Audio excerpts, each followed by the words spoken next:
Welcome, everyone, to the Patty G Show. I am your host, Patty G. We are here with Bridget from Capital City Lighting. Welcome to those on the Facebook page. Welcome to those in person. And welcome to all those listening and tuning in whatever platform you're doing so. Just a reminder, this show is brought to you by Alvarez Construction. We are excited to have them as our sponsor. And without further ado, Bridget, welcome to the podcast. Thank you. Thanks for having me. Absolutely. Thank you for finally making this happen. We have been trying since last year. April, last May, somewhere along those timelines, and then COVID. And tonight, I felt like this is a sign. Like maybe this isn't going to happen. I thought so too. When I woke up and I was like, let me chip off 4 inches of ice from my truck to go to work. Same. And I was like, I'm very worried because we had to move it from Monday. Yeah. And then it was like, well, Baton Rouge is frozen. So no one's going anywhere. No one's doing anything. So we had to move it from Monday. And now I'm finally glad we're here on Wednesday. And I hope we have enough lights. Thanks for holding out for me. I hope I don't disappoint you. Oh, I have every bit of confidence in you that you're going to do great. So what do you do? Well, I like to call myself a lighting stylist, and I own a company called Capital City Lighting. I work with homeowners and builders, architects, and I curate lighting for a home or a residential or commercial space. Gotcha. So by curating, I help to select like all of the lights for a space.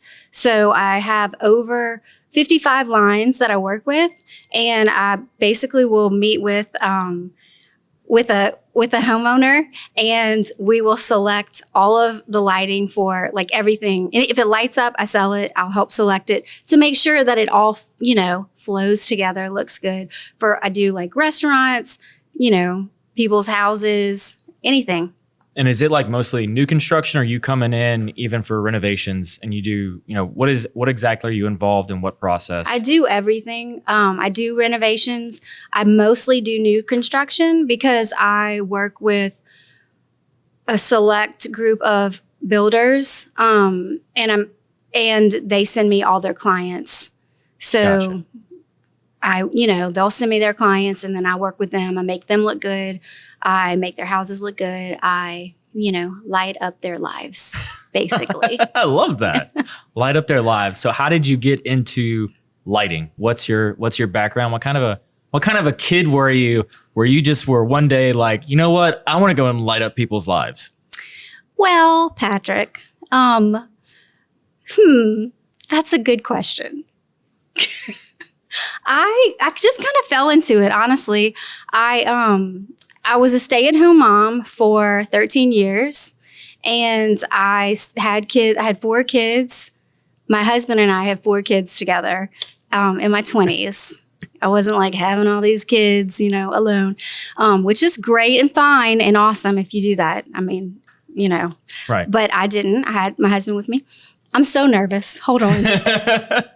You're all good. You're doing so well. That was so awkward. No, it was awesome. We're learning about your history. So I had children, and all of my 20s were spent having kids pretty much, and my 30s were just raising kids. And I did something every night of the week. We had soccer, piano, dance, gymnastics. I mean, I could go on and on. We just nonstopped. I put all of my time and effort into them. Yeah, it's what comes with kids. Yeah. Time and commitment to whether it be sports activities or just sitting there and reading them a book till they fall asleep. Yes. It's time as a big commitment when it comes to children. And it was great. I love it. I mean, I still have little kids. My youngest is 15 now, but I loved it. And so I stayed home with them. And then probably when I was like 34, I started, wanting to kind of get back out into the workplace. And I started working at an accounting firm. Which, spoiler alert, guys, happens to be the same accounting firm I work at. Yeah. And I did not know this going into full circle asking moment. Her. And then it dawned upon me as we were sitting down beforehand, like, oh my gosh, we actually ended up working at the same accounting firm. Yeah. Which for those listening is Dagger Pond Bryan, here in Baton Rouge, Louisiana. So yeah, you went to work at an accounting firm. At an accounting firm, and I was office manager there. And it was great. It like put me back into the workforce. It was a really structured, pace of work completely because you have to account for every second of your time. And so that helped me just be completely structured in every future like job that I ever had after that. I worked there for 2 years and tax season is brutal. And we're upon it. Yes. It's happening. I don't know how you're doing this.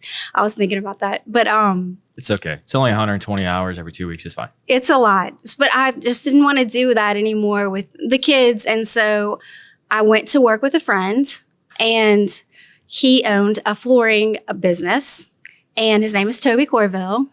Shout out to Toby Corville. Shout out to Toby. And he owned Best Buy Flooring and Granite. And so I worked for him for just a few months, and I sold granite. And then one of my friends was looking for another saleswoman, and she owned a lighting boutique in town.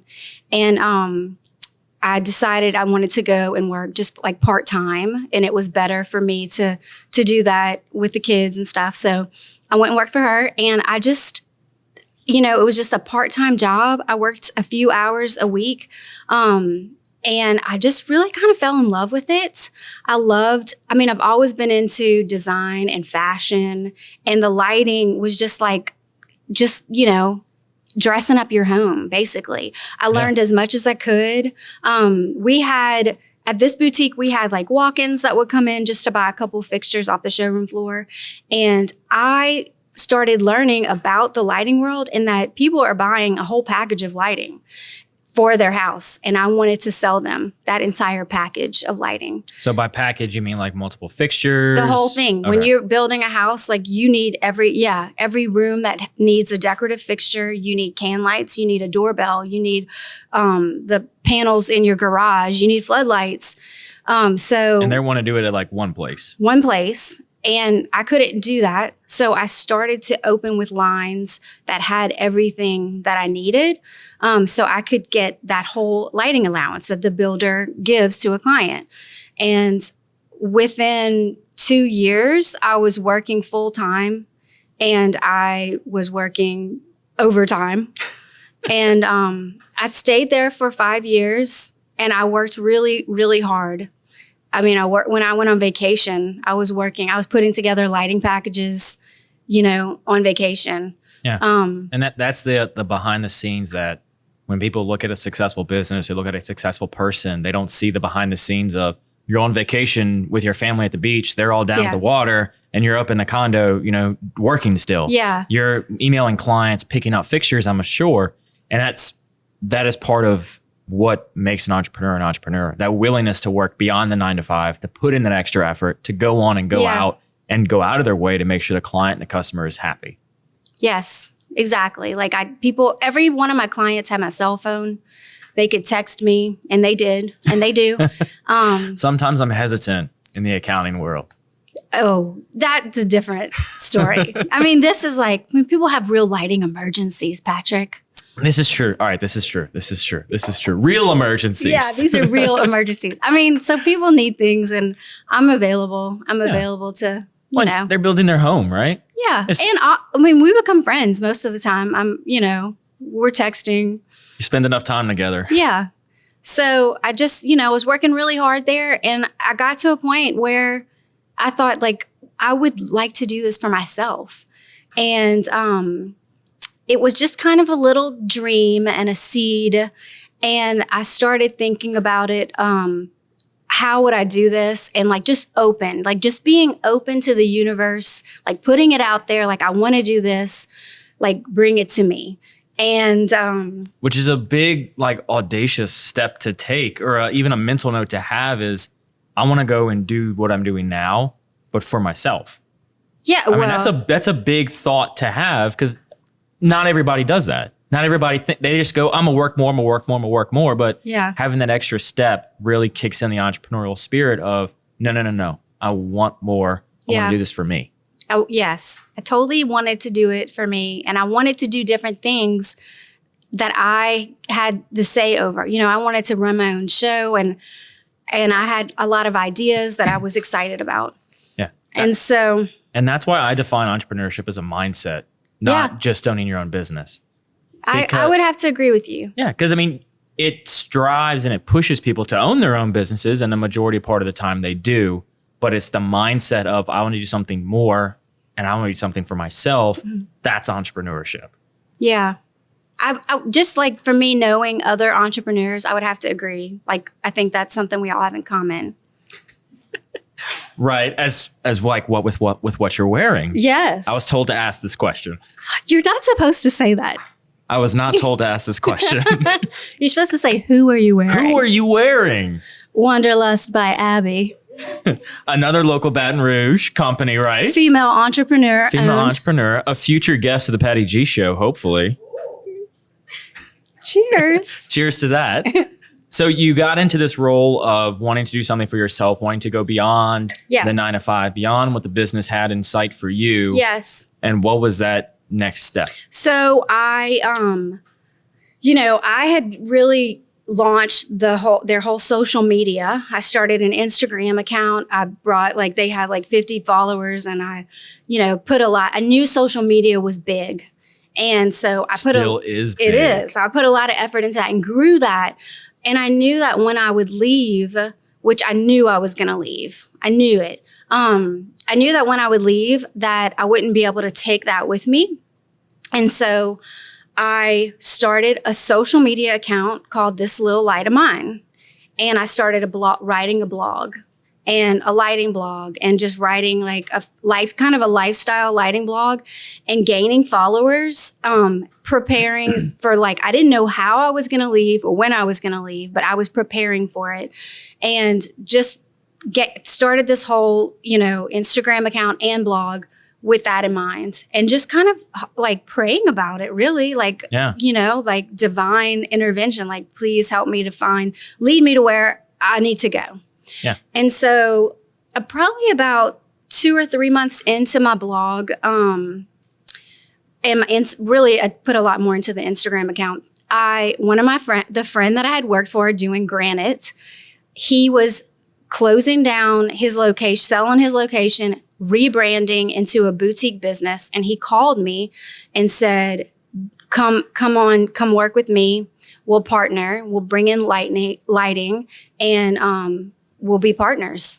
And I was like, thank you, Jesus. Like, my prayers have been answered. I mean, it really was just a lightning bolt. Like, God was like, here, you go. Go for it. Yeah. Run with it.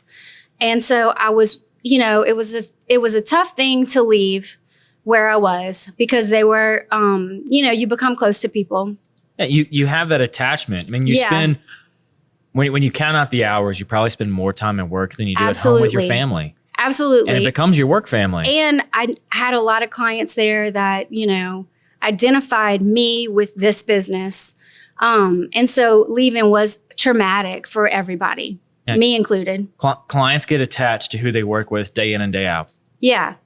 But it's the best thing I could have done. I'm super happy about it. And I just started with nothing and started this business from scratch.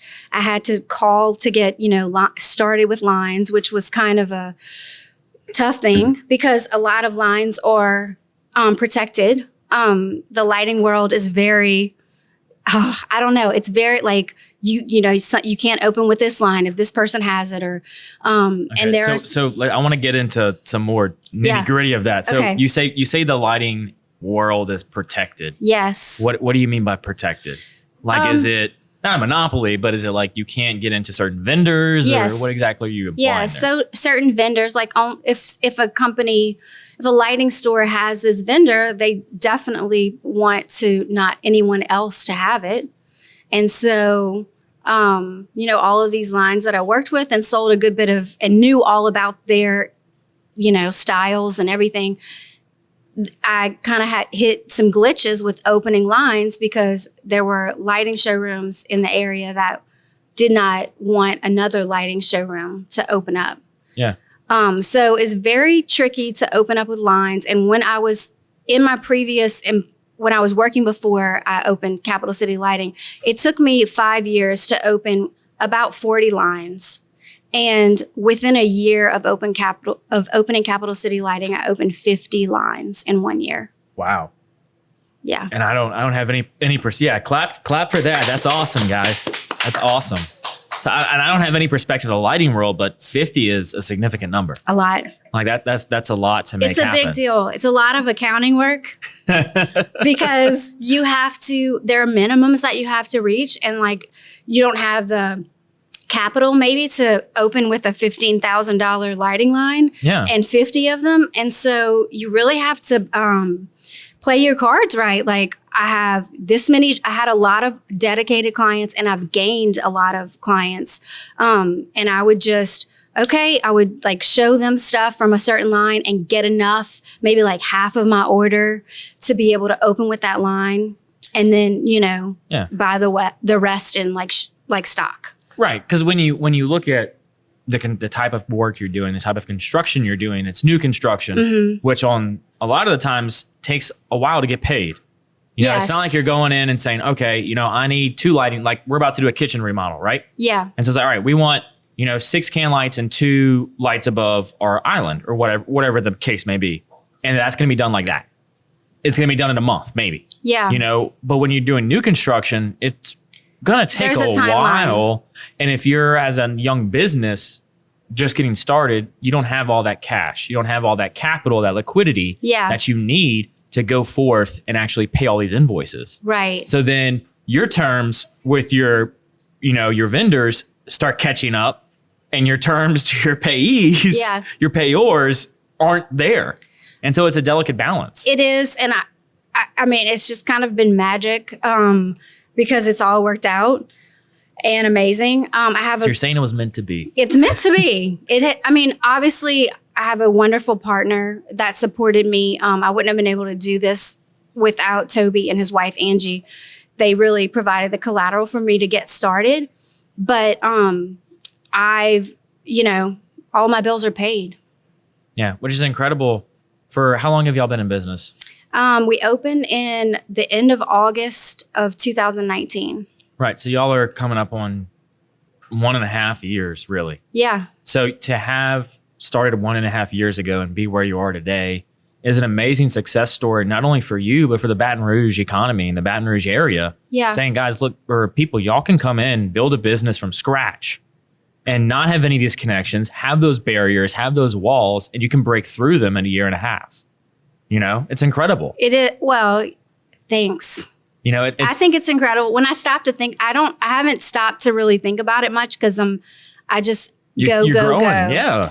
But when I do stop and think about it, I get a little emotional. It's a big deal. It's okay to take a step back and see what you've done and see what you've accomplished is truly something incredible in the short amount of time.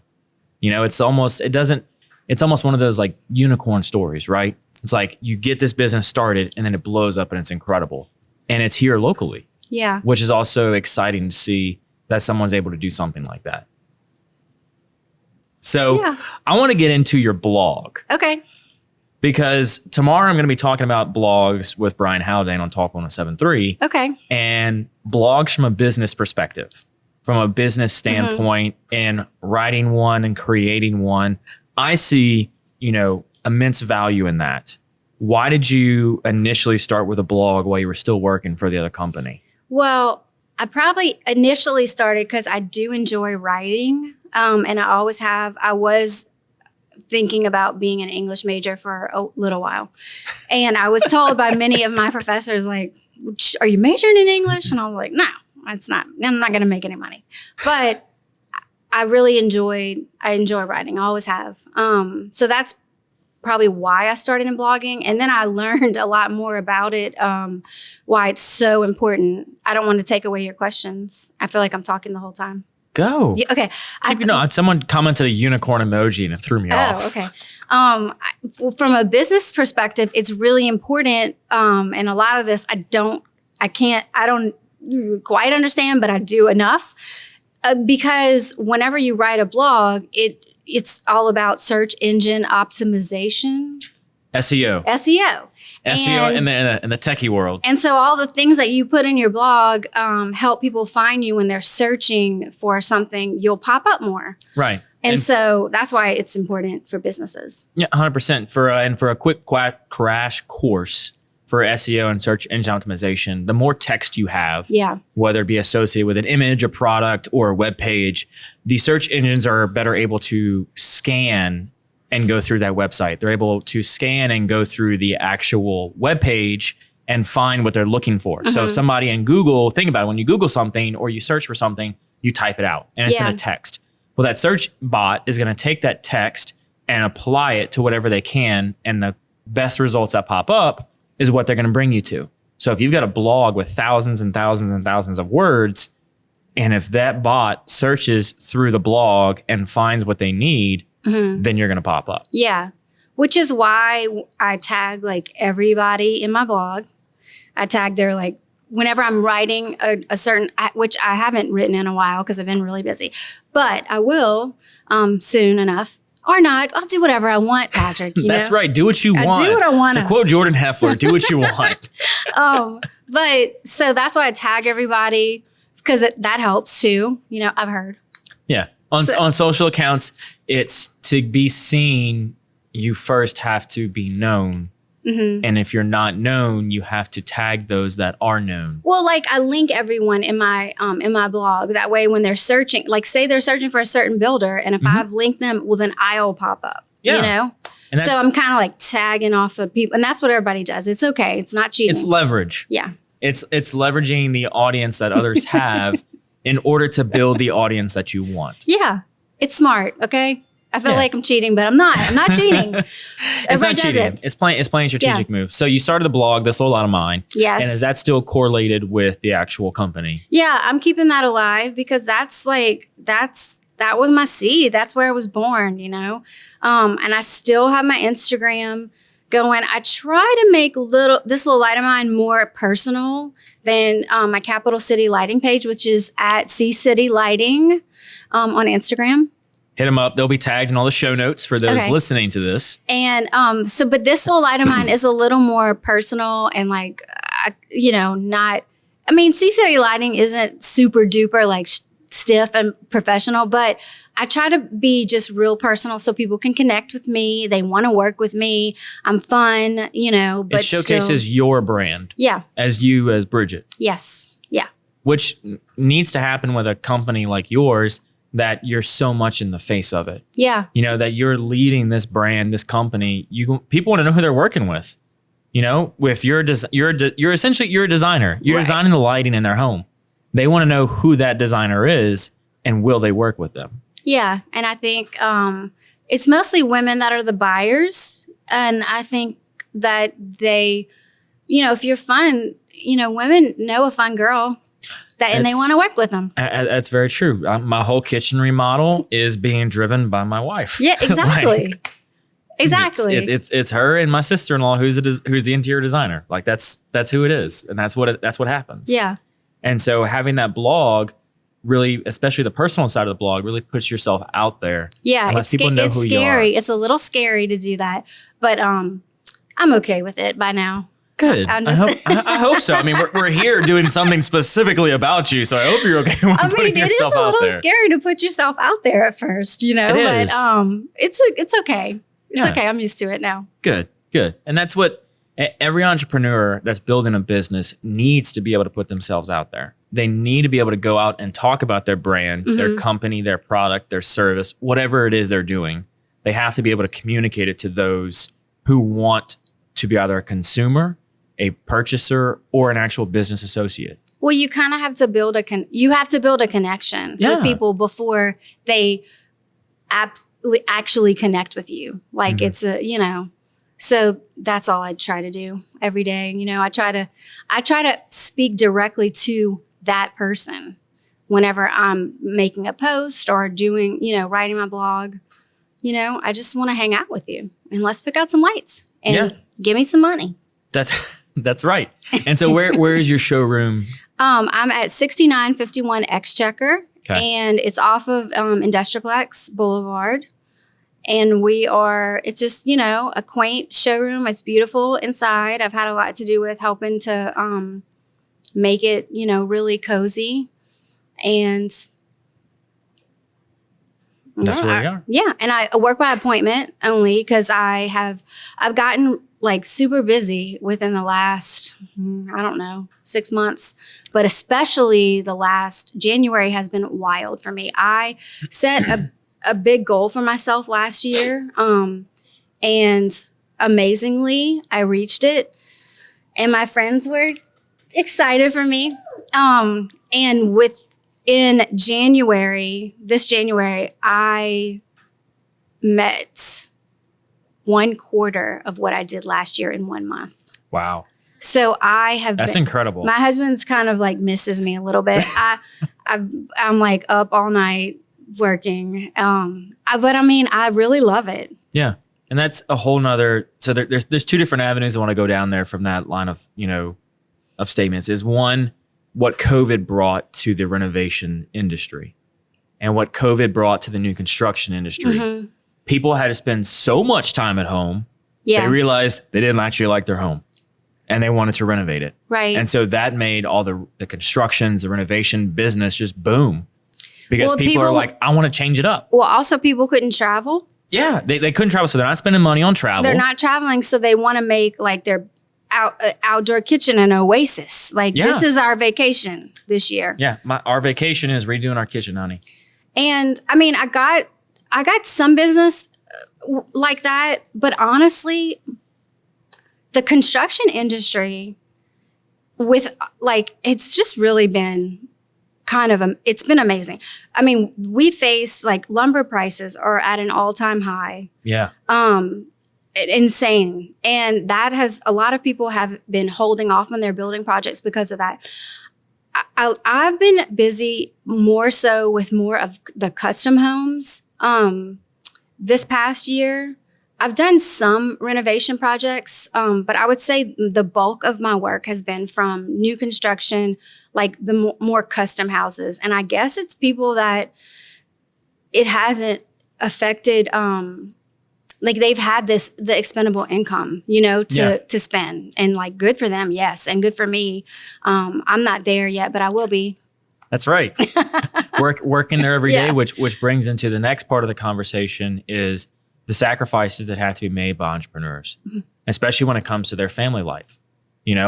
For example, you're here with your husband, your kids are at home and you're doing something for the business. Mm-hmm. I'm here without my wife and she's at home, and it's one of those trade-offs. Yeah. How is it able to be balanced between the family life and the professional life and finding somebody, a partner to travel this journey that's truly understanding of that drive, that push to do something more.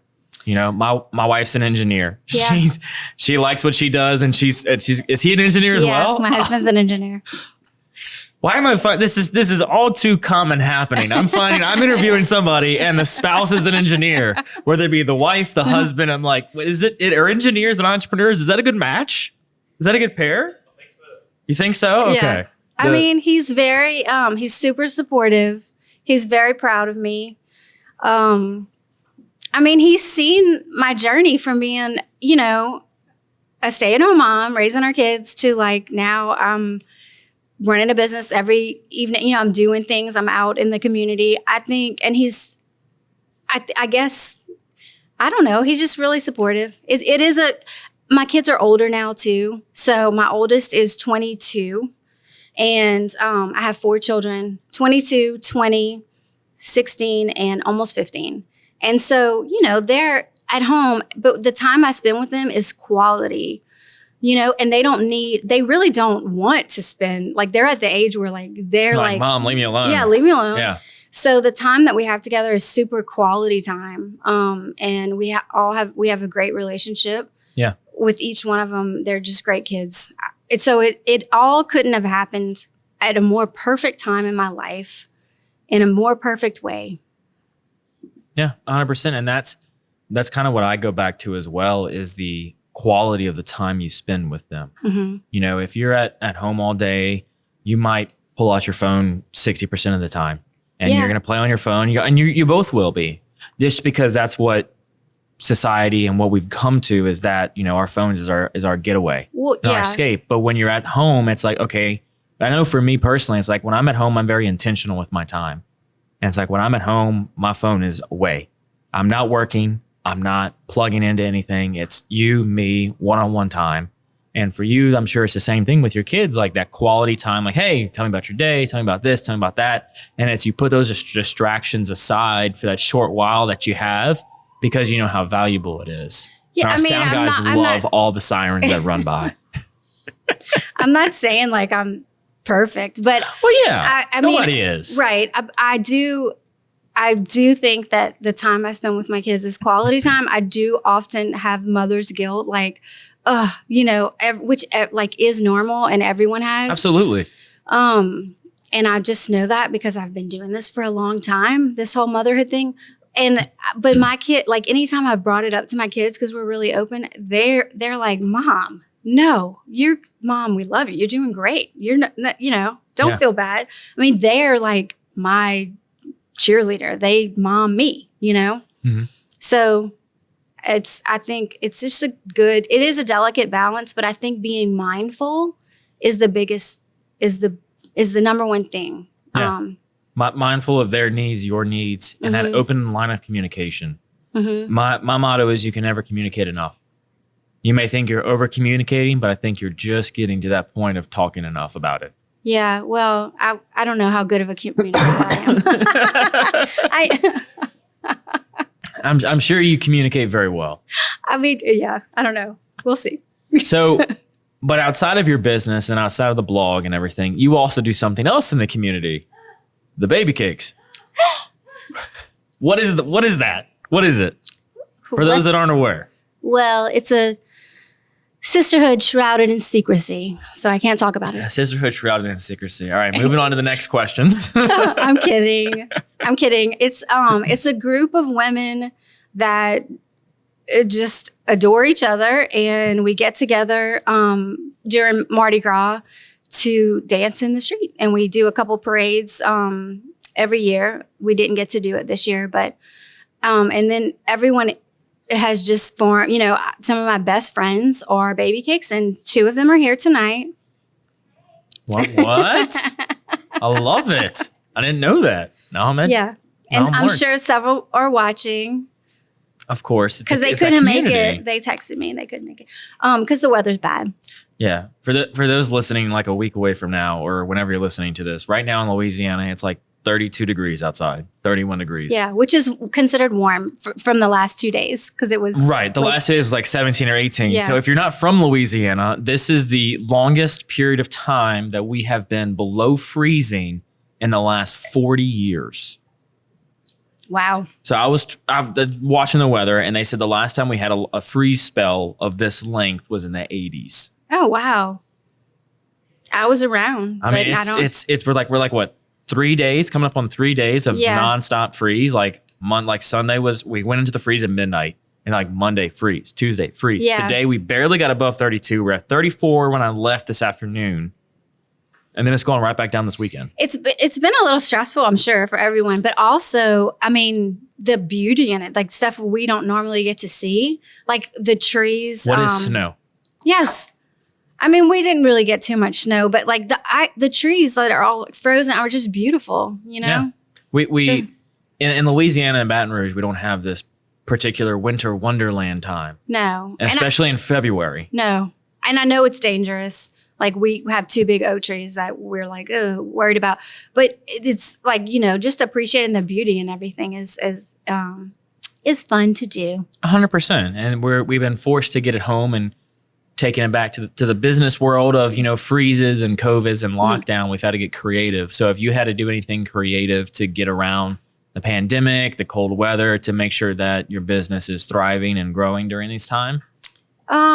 I really, whenever everything was just happening and nobody knew really what was happening, I thought that I'd probably have to pull back. I probably wasn't going to be doing a whole lot of business, but I knew I was going to just pour myself into my social media and just staying present and front of mind. And so at the same time, a friend of mine was launching a boot camp, Leslie Presnall, with Southern Flair. Is that right? Was launching a boot camp for entrepreneurs, and she does a whole boot camp for female entrepreneurs, and it's like this whole social media thing. So I just signed up for it. Like, okay, well, I'm going to have some downtime. I'll do this. And it was 6 weeks. Abby's here, and she's doing it right now. She's on week 5. Week 5. And how's that going for you real quick?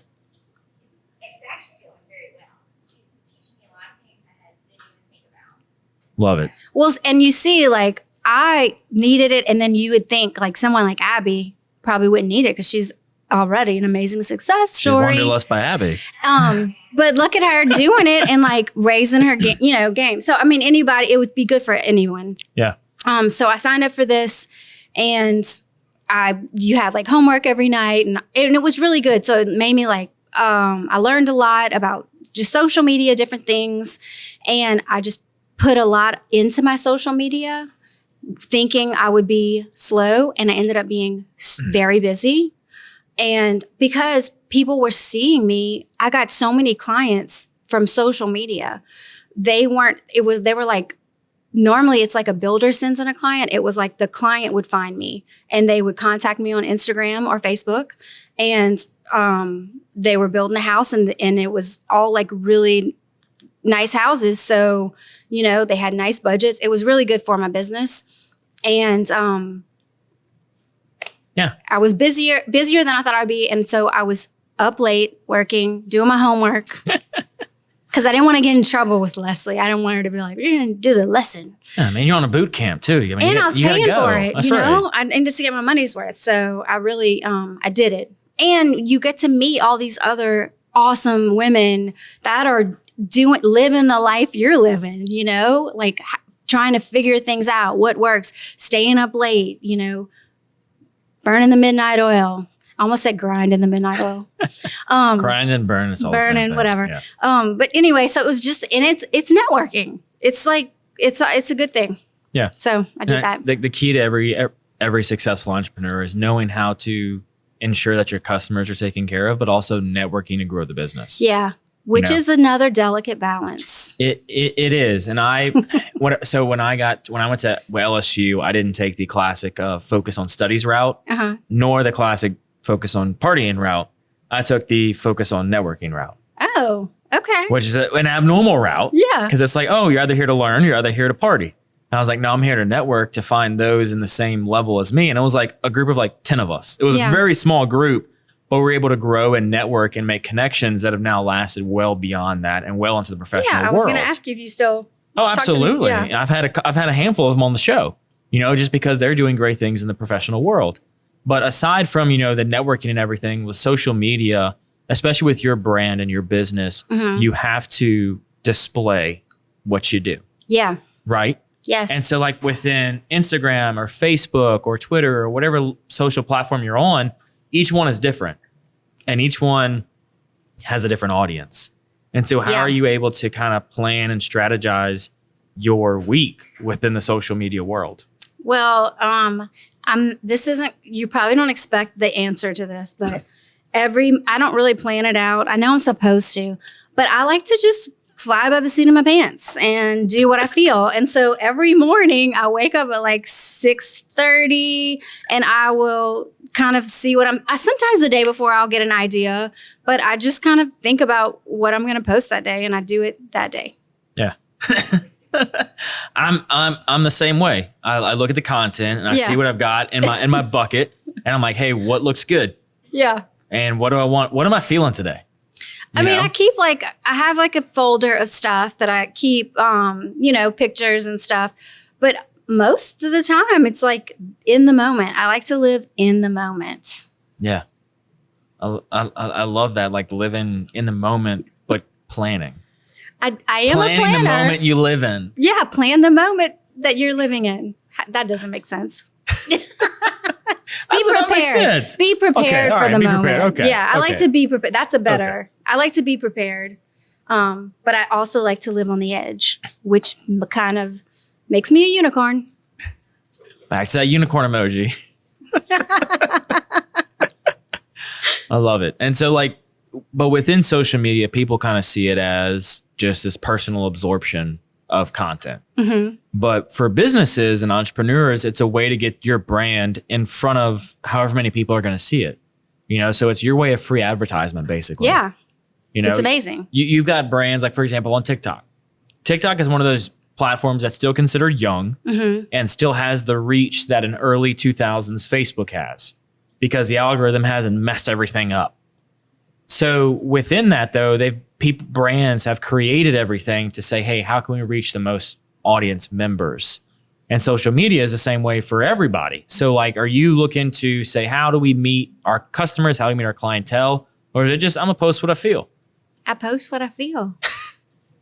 I post what I feel. I love it. I mean, yeah, I feel like it's got to be organic and I'm going to connect with the people I need to connect with. And it's working so far. Yeah. And it goes back to that blogging atmosphere, that true to yourself, true to who you are as a person, and making sure that everybody knows you are you. Yeah.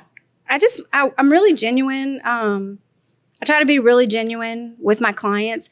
I think a lot of times it's like a breath of fresh air when people come in and meet with me because I am not trying to upsell you. I want to give you what I figure out your style really quickly. I can read people really well. And I'm just like, I cut all the crap out. Can I say that? You can say whatever you'd like. I cut the bullshit out. There you go. And love it. We just get down to, and it's just genuine. We're like, we do what we need to do, and they don't feel like I was dishonest. And it's just about being genuine. To me, like, if you're genuine, I'm going to be friends with you. And throughout my whole life, it's always been a word that I've connected with. And I really feel like that's my most comfortable state, just to be that way. You have to be who you are because you can't change who you are. No. And if you change who you are, you're just trying to please other people. And that's not being respectful of yourself. Yes. Which is the opposite of genuine. That's right. Which is exactly.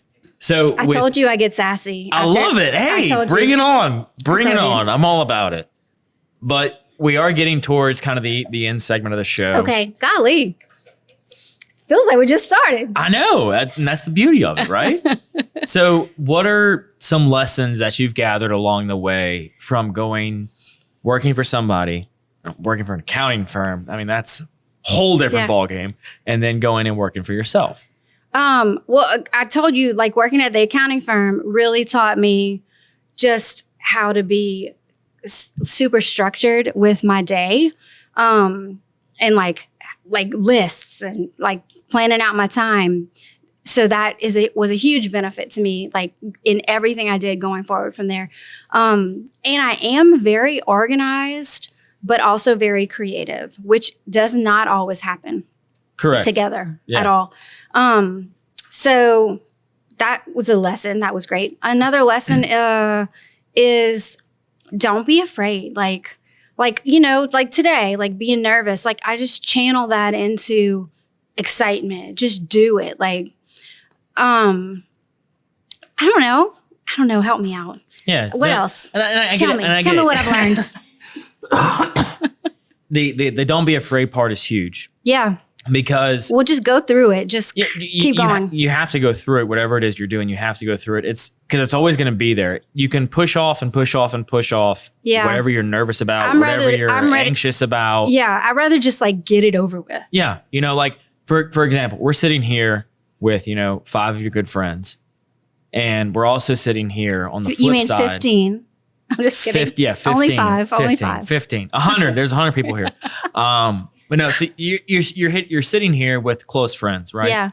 And that makes you comfortable. Yeah. Because on the flip side, to look through to those friends, you've got cameras, right? Right. You've got cameras, you've got microphones, you've got lighting. It can be quite, it can create this sense of anxiousness. It can create this sense of insecurity and this fear almost. But as an entrepreneur, we have to push through all of that and say, nope, I still have a brand to talk about. Yeah. I have a business to talk about. Yeah. I'm here to be genuine. I'm here to be who I am and to let everybody know I'm here to design your house. Yeah. I'm here to bring light to your world. I'm here to light up your life. That's it. Yeah. Let your light shine. There's so many. We could just go on. On and on and on. Yeah. So what is something that you did as a kid that you wish you could still do today had no one stopped you? Oh, wow. I wish you would have told me this before. It was in the text. Oh, you didn't say that exactly. What is something, let me repeat it. What is something you did as a kid you wish you could do today had no one stopped you? Had no one stopped me. Oh. They're saying run around naked. Yeah. I mean, I do. I think you still get a lot of people stopping you. Yeah. I do enjoy running around naked, but I don't know. Why did I say that? Why did you say that to me?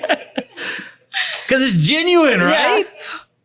And I don't know. Patrick. Be free. The freeness something that I did you as a get kid. from doing that. I don't really know. Greg, help me. Do you know the answer to this? I don't know. Run around naked it is. I don't know. I feel like I had a lot of fun as a kid. Yeah. Yeah. We don't have time to get into that. I mean, I don't have a watch. Yeah. So we don't have time for that. That's it. Yeah. I was always a kind of a stubborn kid, right? And hard-headed and a little sassy, very sassy. My mom would say very sassy. So I'm still doing that. I love it. Still doing that. Bringing the sass every day. Yeah, I am. I like it. So what do you love about Baton Rouge? Oh, Baton Rouge. So I'm from Opelousas. Okay. And I was born in Ville Platte and raised in Opelousas. And both are cities probably no one has ever heard of outside of Louisiana. No, they have. They're in Acadiana. So like my mom, they all speak Cajun French. My grandmother speaks broken English. My grandfather's the same way. And I moved here right before high school. I went to McKinley High. And people thought I was an exchange student because I had such a thick accent. And I worked so hard on losing it. But I've lived here. I'm 44 now. And I moved here when I was 14, so I've been here for 30 years. Yeah. And so anyway, I've worked really hard on losing it. And then I was like, why did I work so hard on losing that accent? I love it. But if I get around like my family, it comes back right away. Right away. And call my cousin and my kids are like, you've been talking to Aunt Mary. I'm just it's kind of sassy. And but anyway, but what I love about Baton Rouge, I'm sorry. So they kind of took me in. And Baton Rouge, really, I say this and people laugh at me. A lot of people that live in Baton Rouge aren't from Baton Rouge. Yeah. It's a cosmopolitan city. People always laugh at me when I say that. It is a mix. What I mean by that is it's like a mix, and you just can find your niche. And it's my city now. I've lived here long enough to feel like this is where I'm from, even though I wasn't born here. And it's just a southern, and it's a mix of all of Louisiana. Yeah. It's like that's what I love about it. It's the melting pot of Louisiana. It is. Everybody comes here. Make a sweatshirt. Melting pot of Louisiana. Yeah, Baton Rouge. That'll be some Patty G show gear. Yeah. Why do you love the melting pot? And have BR. Red stick. Yeah. So, okay. What is something I can do to help you? I mean, you're doing it right now. But outside of that, come on. Everybody gives me that blanket answer. Oh, just having really? me on the show. That's yes. Cody can attest to that. Flashbang can attest to that. I asked the question. Everybody's like, oh, just having me here. But what is something else I can do to help? Pour me another glass of champagne. All right, I can do that. I love that. I'm glad that, you're my tax preparer. I already am our tax preparer. He's so my we already tax got that preparer. covered.